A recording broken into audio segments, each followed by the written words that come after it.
আপনাদেরকে একটা জিনিস মনে রাখতে হবে, এনসিপি ভাইদেরকে মোংলায় আপনাদের জনসমর্থন 1-2% নাই।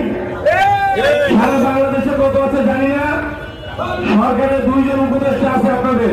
একটা জিনিস মনে রাখবেন যে বিশ্বখ্যাত professor Nobel laureate doctor Mohammad Yunus সাহেবের নেতৃত্বে যে সরকার গঠন হয়েছে, এই সরকারকে সবচেয়ে বেশি সহযোগিতা দিয়েছে বিএনপি।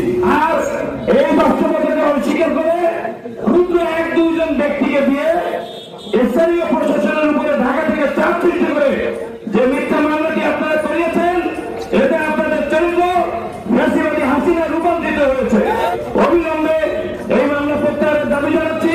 আমাদের সাবেক মেয়র আল্লাহ জুলফিকার আলীকে 1 নম্বর অফারি করে আজকে যে মামলাটি করেছেন, আমি তীব্র প্রতিবাদ ও নিন্দা জানাই। আওয়ামী লীগের দেশ থেকে চলে গেছে, কিন্তু আওয়ামী লীগের যে দোষর তারা এখনো দেশের অনেক অফিস আদালতে থানা পুলিশের ভিতরে অনেকে কিন্তু রয়ে গেছেন। যে আলটিমেটাম আমাদের এই বিএনপি থেকে নেওয়া হবে, সেই আলটিমেটাম যদি প্রশাসন যদি না মানে, আমরা আর যদি এই মামলার শরীর সঙ্গের ভিতরে যদি শান্ত পরিবেশ যদি অশান্ত হয়, এর জন্য একমাত্র প্রশাসনই দায়ী থাকবে। স্বৈরাচারী মনোভাব নিয়ে মংলা বন্দরের হাজার হাজার মেহনতি খেটে খাওয়া শ্রমিকদের উপরে জুলুম করছে একটি ষড়যন্ত্রকারী মহল। শ্রমিকদের উপরে জুলুম করতে চায়, শ্রমিকদের ন্যায্য অধিকার হরণ করতে চায়। আজকে এরা ষড়যন্ত্র শুধু মংলা করে বসে নেই। যে মামলাটি মংলা থানা দাখিল করা হয়েছে, কিছুক্ষণ পূর্বে থানার সামনে বলেছিলাম, এখনো একই কথাই বলতেছি।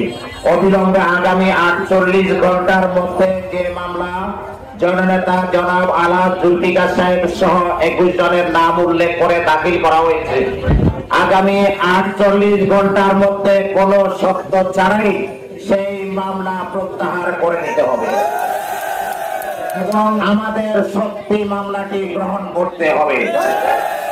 তা না হলে আমরা আগামী কালকে পুনরায় কর্মসূচি গ্রহণ করব। কর্মসূচি ঘোষণা করার সাথে সাথে যে যেখানে যে অবস্থায় থাকবেন চলে আসবেন। আগামী দিনের কর্মসূচিতে সবাই এক থাকবো তো।